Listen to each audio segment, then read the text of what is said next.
अचिन्त्याव्यक्तरूपाय निर्गुणाय गुणात्मने समस्त जगदाधारमूर्तये ब्रह्मणे नमः। आज के कक्षा में सभी को स्वागत है। आज का कक्षा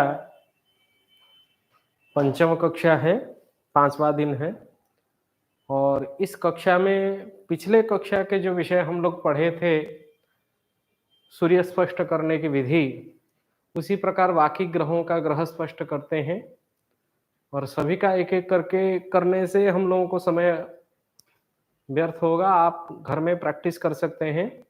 आज हम केवल चंद्रमा का चंद्र स्पष्ट करेंगे और उसी चंद्र स्पष्ट के आधार पे जो चरण विभाजन होता है उसको थोड़ा सा देखेंगे। कौन से राशि कौन से नक्षत्र में शिशु का जन्म हुआ है और उसका नामकरण क्या करना चाहिए।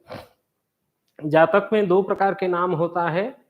एक के जन्म नाम होता है, वो जातक में कुंडली में रखा जाता है दैवज्ञों के द्वारा, और एक व्यवहारिक नाम होता है जो उसका प्रथम अक्षर क्या होना चाहिए, वो पिता माता उसी अक्षर के अनुसार नामकरण करते हैं। थोड़ा सा उस विषय में आगे जानेंगे। पहले चंद्र का चंद्र स्पष्ट कर लेते हैं। चंद्र स्पष्ट और बाकी ग्रहों का ग्रह स्पष्ट जो करने की विधि है वो एक जैसे है। जैसे हम लोग कल किए थे, ग्रह गति को इष्टकाल में गुणा करना है और 60 भाग दे करके चालन फल निकालना है। वो सूत्र पिछले कक्षा में हम लोग पढ़े थे। ग्रह गति गुणे इष्टकाल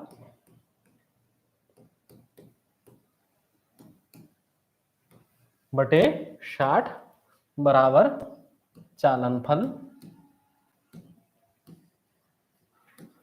अभी चंद्रमा का गति से हम लोगों को इष्टकाल को गुणा करना है। जो पिछला उदाहरण हम लिए थे date of birth, time of birth, place of birth का, उसी उदाहरण से आगे चलेंगे। उससे क्या होगा, हमारा अभ्यास बने रहेगा और संपूर्ण कुंडली और इस कुंडली का संपूर्ण षडवर्ग बल हम साधन कर सकते हैं। इसी कारण से जन्म समय 4:20 का है और उसी 4:20 का इष्टकाल हम लोग पिछले कक्षा में कितना निकाले थे, 26 घटी 5 पल। सब लोग नोट किए होंगे अपने अपने नोटबुक में, उसको देख लीजिए। और चंद्रमा का गति भी कल हम लोग निकाल लिए थे, 13 अंश 21 कला 5 विकला। तो पहले 13 अंश 21 कला 5 विकला को किस में गुणा करना है, 26 घटी 5 पल में गुणा करना है और भाग किस में देना है, 60 में। एक ध्यान देने वाला विषय यह है, यहाँ हम जो सूर्य का गति कल लिए थे वो 60 कला का था और यहाँ चंद्रमा का गति जो है वो 13 अंश का है। वो यह अंशात्मक गति है, वो कलात्मक गति है। यहाँ पे जो चालन फल प्राप्ति होगा, हम लोगों को अंशात्मक चालन फल प्राप्ति होगा।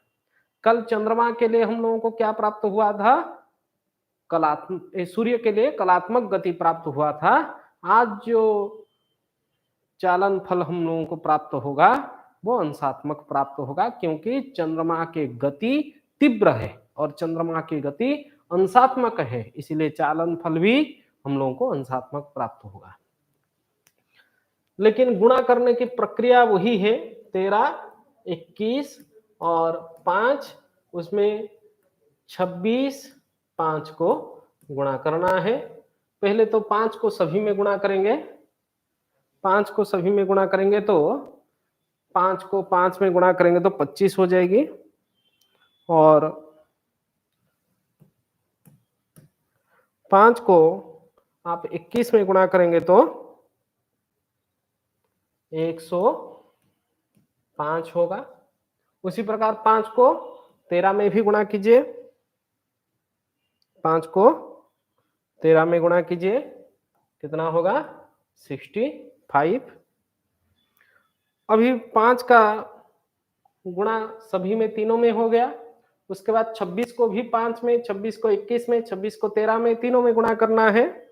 26 को पहले 5 में गुणा कीजिए, और ये जो 5 को 21 में गुणा करके जो मान 105 लिखे हैं उसी के नीचे लिखना है। एक घर खिसका के यहाँ पर लिखना पड़ेगा हम लोगों को, उससे गुणनफल आ जाएगी 130। उस प्रकार 26 को 21 में गुणा कीजिए, जितना है उसके पीछे 500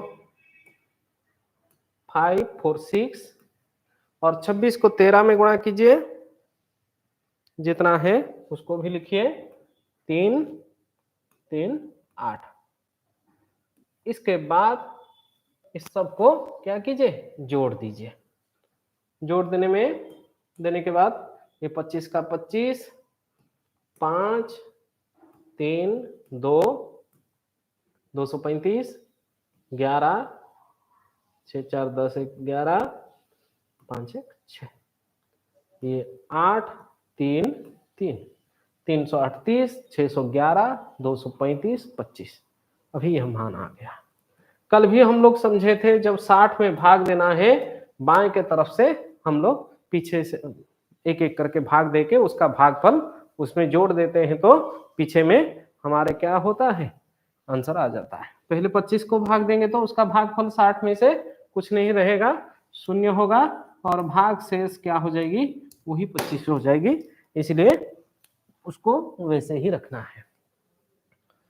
उसके बाद नेक्स्ट 235 को जब आप भाग देंगे 60 में, 235 को कितने बार जाएगा, 60 चौका 6 चौक 24 होता है, 240 होगा, इसीलिए 240 235 से ज्यादा है, इसलिए कितने बार जाएगा, 3 बार जाएगा। 6 तिया 18, 180 होगी तो यहाँ घटा देंगे तो 5, और 13 में से 8 घटेगी तो 5, यहाँ यही 55 ही बचेगा, और इसका भागफल हो गया 3, 3 यहाँ जुड़ जाएगी, उसके पीछे में इसका भागफल क्या होगी, 60 में जो भाग दे रहे हैं उसका हम जोड़ देंगे। 611 में 3 जोड़ेगी तो 614। अभी इसको भी आप भाग दे दीजिए, 60 है कम 60 14, और भाग नहीं जाएगा, 0 हो जाएगा, इसलिए यहाँ पे भाग शेष क्या होगा, 14, और भाग फल जो है वो 10 हो गया। 10 को उसके पीछे में 338 में जोड़ दिए हम लोग, 4 348। इस 348 को हम लोगों को 60 में भाग देना है, यहाँ पे हम लोगों को फाइनल आंसर प्राप्त होगा, लेकिन अंशात्मक प्राप्त होगा, यहाँ इसको भी ध्यान रखना है।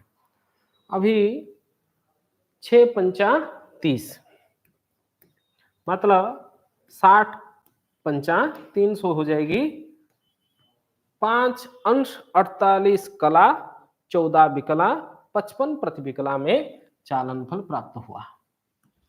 5 अंश, आपके 5 अंश 48 कला 14 विकला 55 प्रतिविकला में यह आंसर आ गया। इस 14 को 15 भी हम लोग कर सकते हैं। आधे से एक सूत्र होता है, अर्धाधिकम रूपम ग्राह्यम। अर्धाधिकम आधे से अधिक हो तो रूपम मतलब एक ग्रहण कर लेना है, रूपम ग्राह्यम, ये सूत्र होता है।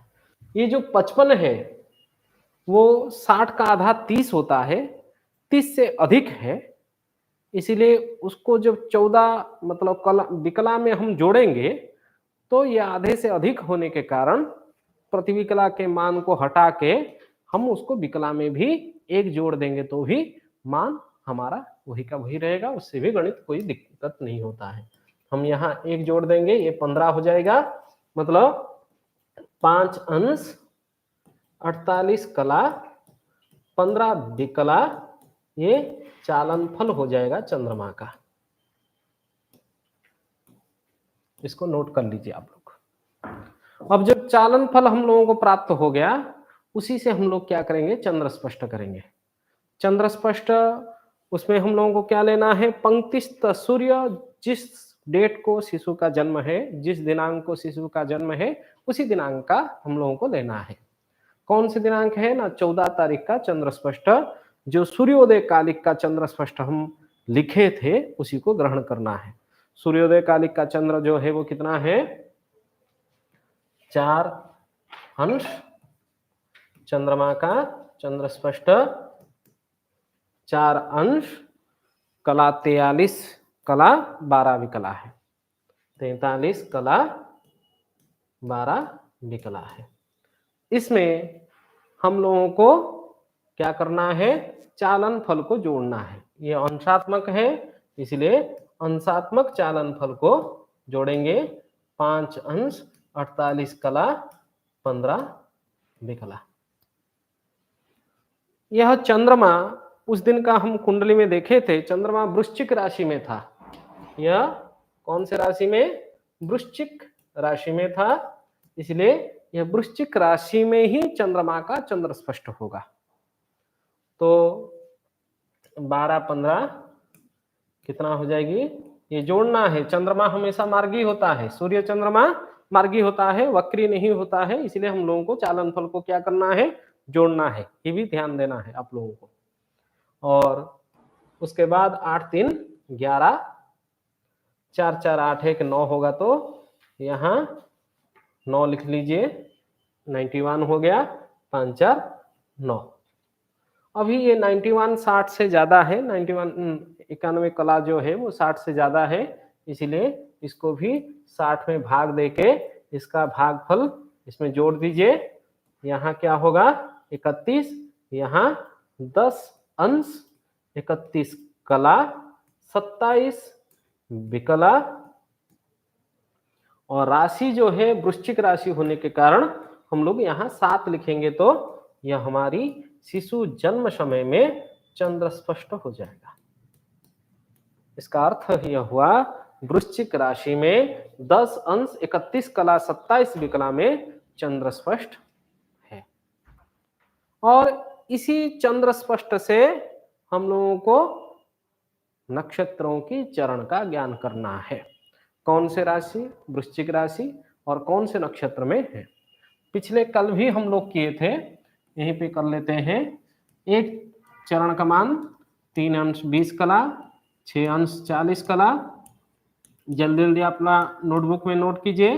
10 अंश, इसे करने से हम लोगों का क्या होगा, बार बार गणित करने से प्रैक्टिस होगा, अभ्यास होगा। आप जो लोग बैठे हैं, देख रहे हैं, आपने नोटबुक में नोट नहीं कर रहे हैं, वो गलती कर रहे हैं। अपना नोट करते रहिए, जो जो गणित हो रहा है यहाँ नोट कीजिए, उसको अभ्यास कीजिए, और जो गलती यहाँ भी हो रहा है उसको भी मैसेज में लिख लीजिए, उससे समस्या तुरंत समाधान हो जाएगी। और 13 अंश 20 कला, 16 अंश 40 कला, 20 अंश, उसके बाद 20 में 3 20 जोड़ेंगे तो 23 अंश 20 कला, 26 अंश 40 कला और 30 अंश। संपूर्ण एक राशि के मान को हम 9 भाग में बांट दिए। हम लोगों को कल भी हम समझे थे, वृश्चिक राशि में 3 नक्षत्र होते हैं। कौन से नक्षत्र हैं, आप लोगों को याद होगा, क्या है, विशाखा, अनुराधा और ज्येष्ठा। विशाखा के अंतिम चरण, लास्ट विशाखा नक्षत्र,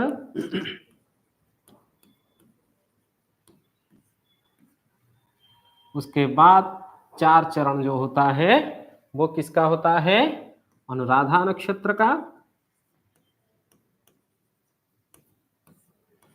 अनुराधा के बाद जो 4 चरण होते हैं वो किसका है ना, ज्येष्ठा का। ये वृश्चिक राशि का चरण विभाजन है। इसी चंद्र स्पष्ट से हम लोगों को यहाँ पे मिलाना है, ये कौन से राशि कौन से नक्षत्र में शिशु का जन्म हुआ है। शिशु कितने समय में जन्म है ना, 4:20 PM में, शाम के समय में शिशु का जन्म हुआ है। उस समय में शिशु जिस राशि जिस नक्षत्र में जन्म हुआ है उसके अनुसार जन्म नाम हम लोगों को रखना है। अभी यहाँ जो अंशात्मक चंद्र स्पष्ट हम लोगों को प्राप्त हुआ, यह 10 अंश 31 कला 27 विकला है। ये प्रथम खंड जो है वो 3 अंश 20 कला का है, द्वितीय खंड 6 अंश 40 कला का है और तृतीय खंड 10 अंश का है। चतुर्थ खंड जो है, चरण का खंड जो है वो 13 अंश 20 कला का है। इसको ध्यान से देखिए, ये 10 अंश 31 कला 27 विकला 13 अंश 20 कला के अंदर रहने के कारण इसी चरण में शिशु का जन्म हुआ है। यह चरण कौन सा वाला है ना, अनुराधा नक्षत्र का ये प्रथम चरण, यह द्वितीय चरण, यह तृतीय चरण, यह चतुर्थ चरण। इसका अर्थ हुआ अनुराधा नक्षत्र की तृतीय चरण में शिशु का जन्म हुआ है। और चरण का अक्षर भी कल हम बताए थे, ना, नी, नू, ने, ना, नी, नू, ने, अनुराधा, ये चरण का अक्षर का विभाजन है। यह विभाजन हम आज आप लोगों को पूरा एक जन्म पंचांग का, जगन्नाथ पंचांग का पीडीएफ ग्रुप में भेज देंगे, उससे भी चरणात्मक विभाजन आप लोगों के पास मिल जाएगा, आप उससे भी देख सकते हैं। अभी ना, नी, नू, नू अक्षर से होने के कारण हम लोगों को जन्म नाम जो है वो नू अक्षर से रखना पड़ेगा। नू ह्रस्व भी हो सकता है और दीर्घ भी हो सकता है। यहाँ पे ध्यान देने वाला विषय यह है, जो जन्म नक्षत्र हम लोगों को प्राप्त हो रहा है, इसका जो चरण का अक्षर प्राप्त हो रहा है वो गुह्य रहता है, गुप्त रहता है।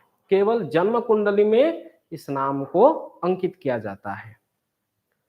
जैसे नू अक्षर से जो जन्म नाम हम लोग को रखना है वो तो रखेंगे, लेकिन यह व्यवहारिक नाम नहीं हो सकता है। कोई कोई क्या करते हैं, तुरंत देख के चरण के अक्षर से तुरंत बोल देते हैं इस नू अक्षर से ही तुम नाम रख लो व 9 अक्षर से रख लो। ऐसा नहीं करना है। व्यवहारिक नाम जो होता है, जो बुलावा नाम है, जो श्रद्धा नाम रखा जाता है सर्टिफिकेट में, उसको इस अक्षर से कभी भी नहीं रखना है। यह हमेशा जो अक्षर का नामकरण का अक्षर मिलता है हम लोगों को गुप्त मिलता है, गुह्य रखा जाता है। केवल 16 संस्कारों में जब षोडश संस्कार किया जाता है, उपनयन इत्यादि संस्कार, उसमें इसका उपयोग किया जाता है और बाकी कार्यों के लिए, अपने श्रद्धा नामों के लिए व सर्टिफिकेट नाम के लिए यह अक्षर नहीं है। तो व्यवहारिक नामकरण कैसे करना है, वो मेलापक विचार जब पढ़ाया जाएगा, विवाह मेलापक विचार, उसमें इस विषय को चर्चा करके व्यवहारिक नामकरण कैसे करते हैं, कौन सा अक्षर का चयन करने से हम लोग जातक का श्रद्धा नाम रख सकते हैं, उसको आगे भी हम लोग पढ़ेंगे। थोड़ा सा कुछ मेलापक विचार का माने डाउट्स आप लोगों का क्लियर होना चाहिए, उससे आगे हम लोगों को समझ में आ जाएगा। आज हम लोग चंद्र स्पष्ट बना लिए। चंद्र स्पष्ट से जन्म कुंड, जातक का जन्म नाम और जन्म नक्षत्र, जन्म राशि वृश्चिक राशि, जन्म नक्षत्र अनुराधा नक्षत्र, जन्म अक्षर नू, इस प्रकार के प्रत्येक विषय का ज्ञान हम लोगों को हो गया है। लेकिन हमारे जो प्राचीन मुनियों का जो सिद्धांत है, वो इस ग्रह चंद्र स्पष्ट इसी ग्रह गति और इष्टकाल के आधार पे नहीं चलता है, क्योंकि चंद्रमा को थोड़ा और सूक्ष्म बनाते हैं वो लोग। सूक्ष्म साधन करने के लिए, यह भी सूक्ष्म होता है, आजकल द्रुक पंचांग में यह सूक्ष्म चंद्र स्पष्ट है, लेकिन भयात भवोग के द्वारा, भव नाम नक्षत्र, नक्षत्र के चलन के हिसाब से चंद्र स्पष्ट किया जाता है। उसको कैसे साधन करना है, आगे हम लोगों को क्या करना पड़ेगा, भयात क्या है, भवोग क्या है, उसको समझना पड़ेगा। पहले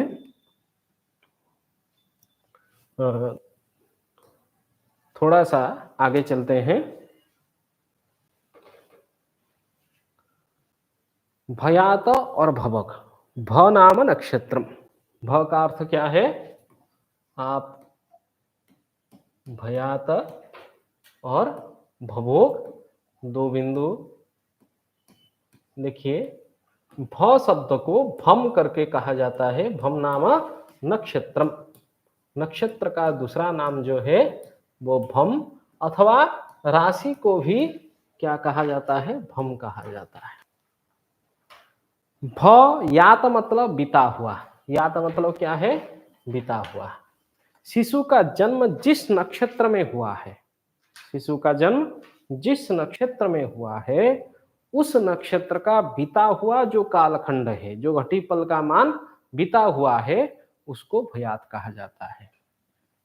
व्यतीतमान भयात, इसको लिखिए, व्यतीतमान को भयात कहा जाता है।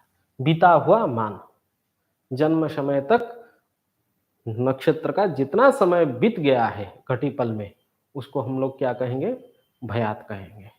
और भवोग किसको कहेंगे, संपूर्ण जन्म नक्षत्र का संपूर्ण भोग काल को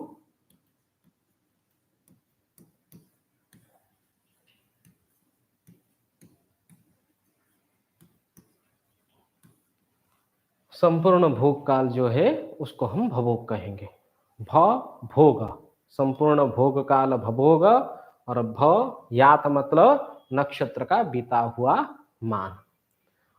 अभी हम लोग इष्टकाल साधन कर चुके हैं, आगे जाकर के भयात और भवोग को साधन करना है, इसलिए हम लोगों को देखना पड़ेगा जन्म नक्षत्र क्या है। जन्म नक्षत्र तो पता चल गया है हम लोगों को, अनुराधा नक्षत्र है। उसी अनुराधा नक्षत्र का जो घटिपल का मान है वो मान कहाँ से प्राप्त होगा। थोड़ा सा अभी हम लोग पंचांग में चलते हैं। द्रुक पंचांग सभी लोग अपना अपना मोबाइल पे इंस्टॉल किए हैं, और फिर से थोड़ा सा पीछे में चला जाता हूं।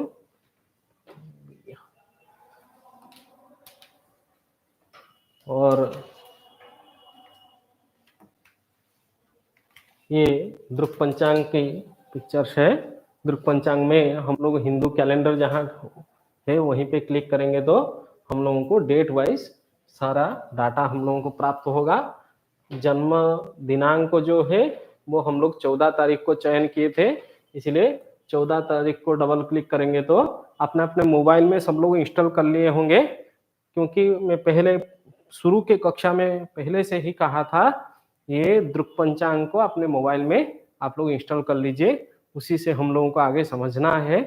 अभी जैसे इसमें उस दिन का हम लोग सूर्योदय भी लिए थे, सूर्यास्त भी ग्रहण किए थे। सूर्योदय सूर्यास्त के आधार पे हम लोगों को क्या बनाना है, पूरा नक्षत्रों का मान ये सब साधन करना है। यहाँ 00 सूर्योदय लिखा गया है, और इसको मैं घटिपल में कन्वर्ट किया हूँ। घटिपल और घंटा मिनट कहाँ से होता है उसको भी थोड़ा सा एक बार तो दिखाया था, अभी दूसरा दिखा देता हूँ दोबारा। आप देखिए यहाँ सेटिंग में हम लोगों को चलना है।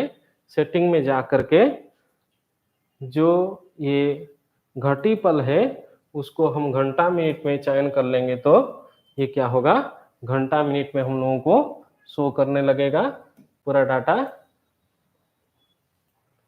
14 तारीख का देखिए,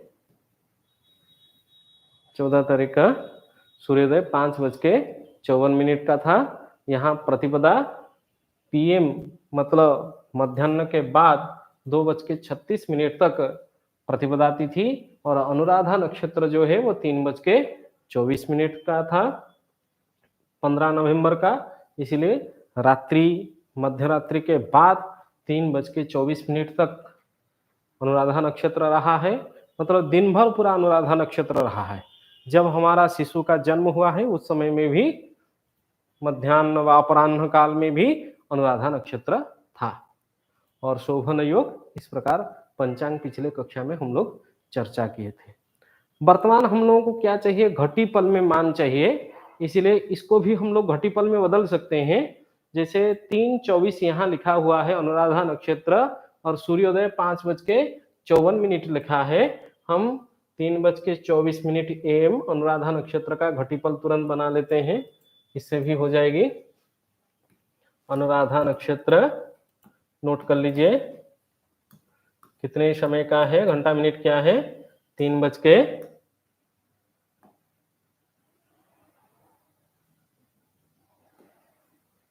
3:24 सूर्योदय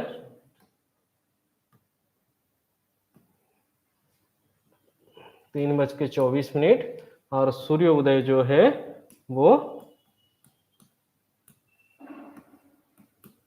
5:54 है। घटाना है, ये मध्यरात्रि के बाद का है, इसलिए ये यहाँ पे 15 तारीख लिखा हुआ था। मध्यरात्रि के बाद का होने के कारण यहाँ 15 दिनांक लिखा हुआ था, इसलिए हम इसमें कितना जोड़ेंगे, 24 जोड़ देंगे। मध्यरात्रि के 12:59 के बाद समय में हम लोग क्या करते हैं, 24 जोड़ देते हैं, इसलिए 3 में 24 जोड़ेंगे तो ये 27-24 हो जाएगी। अभी घटाना है सूर्योदय को और उसको 2.5 गुना कर देना है। तुरंत फटाफट कर लीजिए। 24, 4 में से 4 घटेगा 0, 2 में से 5 नहीं घटेगा, उधार लेंगे तो 60 आएगी, 60 2 6 2 8 हो जाएगी, 8 में से 5 घटेगी तो 3, और यहाँ बचा 27 में से 1 चला गया है, 26 बचा है, 26 से 5 घटेगी तो 11 हो जाएगी। ठीक है, 26 में से 5 घटेगी तो कितना, 6 से 5 घटेगी 21 हो जाएगी।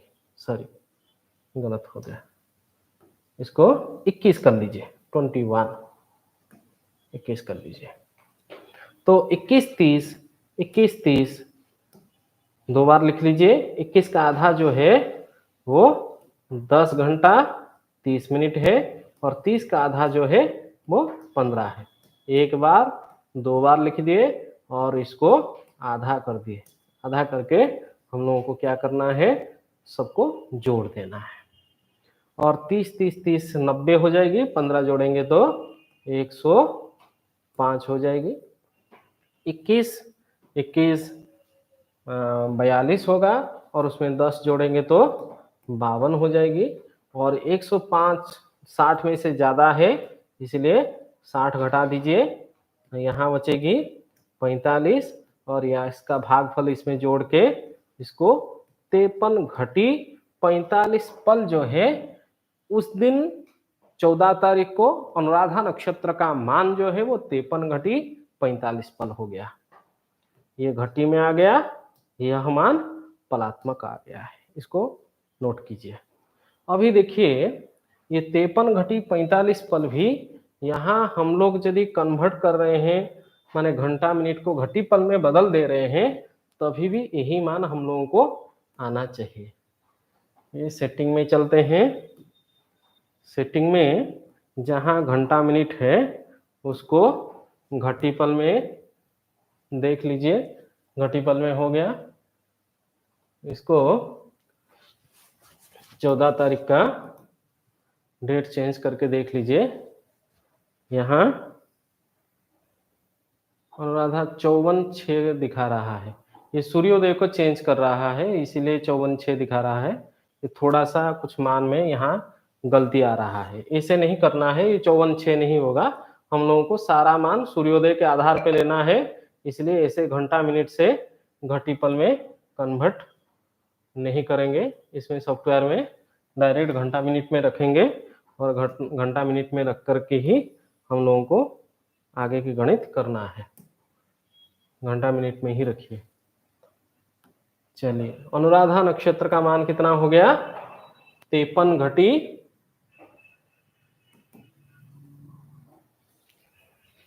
1 मिनट में मध्यरात्रि के बाद 3:24 और 3:24 का घटीपल हमारे पास कितना आ गया,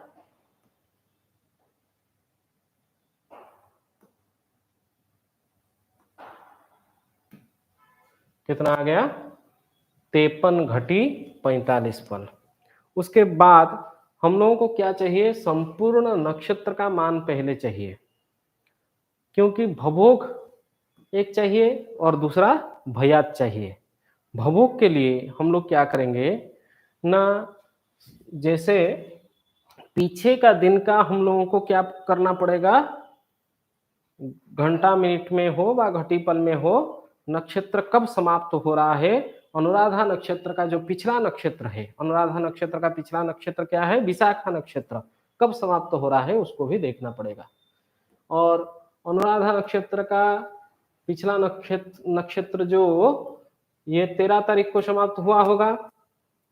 13 तारीख को विशाखा नक्षत्र देखिए कितने बजे समाप्ति है ना? विशाखा नक्षत्र 3:23 और अनुराधा नक्षत्र 3:24। मात्र 1 मिनट का, 24 घंटे में 1 मिनट का फर्क है। इसीलिए संपूर्ण जो अनुराधा नक्षत्र का घंटात्मक मान है वो पूरा 24 घंटे से 1 मिनट अल्प है। 24 घंटे से 1 मिनट अल्प है, मतलब संपूर्ण अनुराधा नक्षत्र का जो घंटात्मक समय है वो कितना है ना? 23 घंटा 59 मिनट। अनुराधा नक्षत्र की संपूर्ण मान क्या है?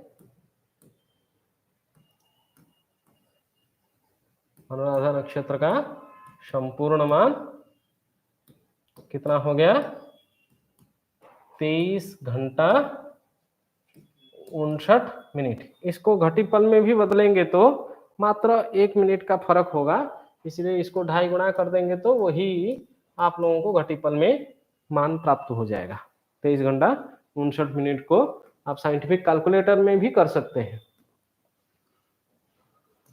23 घंटा 59 मिनट, इसको 2.5 गुना करेंगे, मतलब 5 में गुणा करेंगे और 2 में भाग देंगे, तभी हम लोगों को 59 घटी 57 पल और 30 विपल का मान आ रहा है। मतलब मात्र 2.5 विपल का ही फर्क है। 59 घटी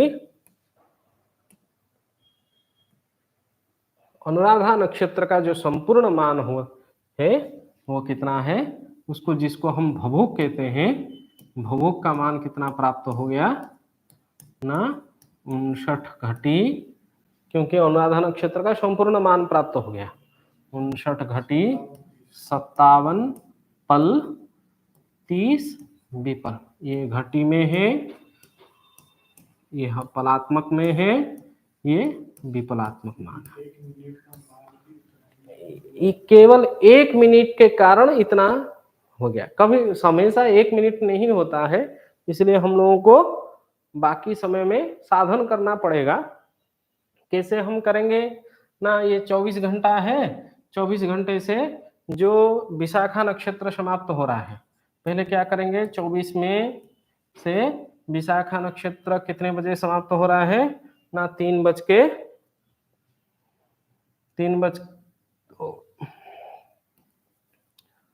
3:23 में समाप्त हो रही है। पिछले दिन कौन से तारीख को? विशाखा नक्षत्र 13 तारीख को, 13/11/2023 को विशाखा नक्षत्र समाप्त हो रहा है 3:23। इसको घटाएंगे तो कितना हम लोगों को प्राप्त होगा? 60 में से 23 घटेगी तो 10 में से 3 जाएगी 7, और उधार ले जाएंगे ना, 5 में से 2 घटेगी तो 3 हो जाएगी, और यहाँ बचा 23 में से 3 घटेगी तो 20 घंटा 37 मिनट का प्राप्त हुआ।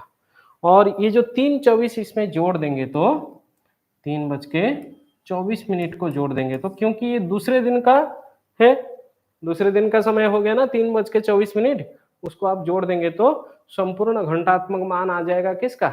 अनुराधा का। ये जो बचा हुआ, हम जो विशाखा नक्षत्र का माइनस कर दिए, ये बचा हुआ मान जो है वो किसका हो गया? अनुराधा का हो गया। इसमें अगले दिन का अनुराधा का मान जो है उसको जोड़ देंगे तो संपूर्ण अनुराधा का मान हम लोगों को प्राप्त हो जाएगा। 7/4 कितना होता है? 7/4 11, 31, 3, 2, 5, 1, 6 हो जाएगी। ओ सॉरी, ज्यादा हो गया।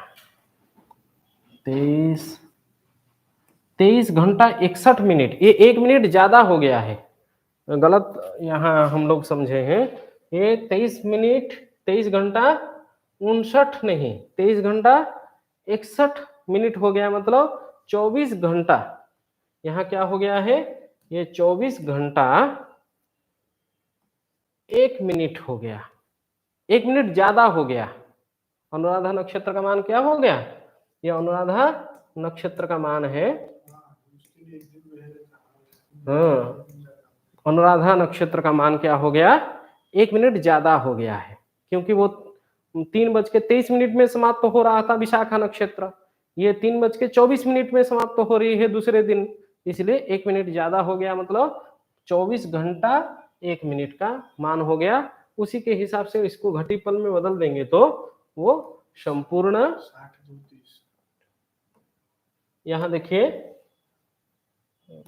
24 घंटा, एक बार कर लेते हैं आपके सामने, आपका भी अभ्यास हो जाएगा।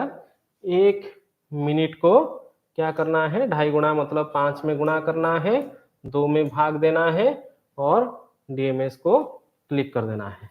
60 2 30, मतलब 2 पल 30 विपल का ही अंतर है, 60 घटी से ज्यादा है। 24 घंटा 60 घटी का होता है, उससे 2 पल 30 विपल ज्यादा हो गया है। ठीक है, तो संपूर्ण अनुराधा नक्षत्र का मान जो है वो भवोग जो है वो कितना हो गया है, इसको ये गलती को मिटा दीजिए और लिख लीजिए आप लोग, 60 घटी 2 पल 30 विपल। ठीक है, संपूर्ण भवोग इसको कहा जाता है, क्योंकि हम संपूर्ण अनुराधा नक्षत्र का मान को इकट्ठा कर दिए हैं। पिछले दिन में अनुराधा नक्षत्र कितने बजे समाप्त हुआ था, जिस दिन शिशु का जन्म हुआ है उस दिन कितने बजे समाप्त हो रहा है, उन दोनों के मान को हम लोग क्या करें कि इकट्ठा कर लिए, उसी को हम लोग को क्या समझना है, भवोग समझना है, नक्षत्र का संपूर्ण मान। भयात क्या है, जिस समय में शिशु जन्म हुआ है उस समय तक कितना मान बीता हुआ है, उसको हम क्या कहेंगे, भयात कहेंगे। तब क्या करेंगे, भयात निकालने के लिए हम लोगों के पास तो 60 2 30 है भवोग का मान, भयात निकालना है, कैसे हम निकालेंगे, अभी हम लोगों को यहीं से पता चल जाएगा, क्योंकि 53 घटी 45 पल ये 14 तारीख का मान है, ये 14 तारीख का मान है, और 13 तारीख को अनुराधा नक्षत्र का घटीपल कितना बीत चुका था उसको निकालने के लिए क्या करेंगे, 60 2 30 में से इसको घटा देंगे तो 53 घटी 45 पल को घटा देंगे तो हम लोगों को पता चल जाएगा पिछले दिन कितना बीत गया था अनुराधा का मान, इससे पता चल जाएगी।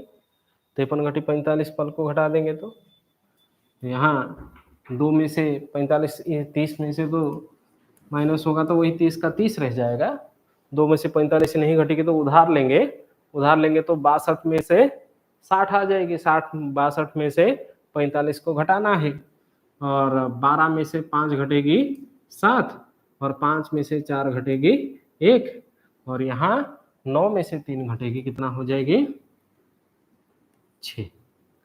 6 घटी 17 पल 30 विपल पिछले दिन का मान है। पिछले दिन का मान और इष्टकाल हमारा समाप्त हो रहा है किस समय में, किस समय में समाप्त हो रहा है, पिछले इष्टकाल का मान कितना है, 26 घटी 5 पल, कितना है इष्टकाल का मान, 26 घटी 5 पल। इसमें 26 घटी 5 पल को हम लोग जोड़ देंगे तो तभी हमारा क्या आ जाएगा, भयात आ जाएगा, क्योंकि इष्टकाल सूर्योदय से लेकर के जन्म समय तक जो घटी पल का मान है वो इष्टकाल है, 26 घटी 5 पल में है, इसलिए 17 में 5 जोड़ेंगे तो कितना हो जाएगी 22, यहाँ 30 का 30, 6 6 12, 32 घटी 22 पल 30 विपल यह क्या हो जाएगा, हमारा भयात हो जाएगा। मतलब शिशु जिस समय में जन्म है 4:20 में, अनुराधा नक्षत्र का जो बीता हुआ मान है वो कितना है, 32 घटी 22 पल 30 विपल है। समझ गए बात को। और आज की इसे कक्षा के लिए सबको धन्यवाद है। ये भयात भवोग के अभ्यास है। अगले कल भी भयात भवोग और भी पढ़ेंगे, पंचांग से भी पढ़ेंगे, क्योंकि पंचांग में पूरा घटी पल के मान लिखा रहता है। उससे और आपको अच्छे तरह से पता भी चल जाएगा इसमें क्या होता है। द्रुक पंचांग में घटी पल का मान जो लिखा रहता है वो थोड़ा सा किसी कारणवश अलग जीरो लेकर के वो बना दिया है, इसलिए गलत हो गया है। यहाँ हम लोग घटी पल के मान अनुराधा नक्षत्र का जो निकाले हैं उसको भी समझ लीजिए, और संपूर्ण भवोग का मान हम लोग कैसे निकाले हैं उसको भी समझिए, भयात समझिए। कल हम पंचांग के द्वारा कैसे भयात भवोग बनाएंगे उसको समझेंगे। आज के लिए सबको धन्यवाद है।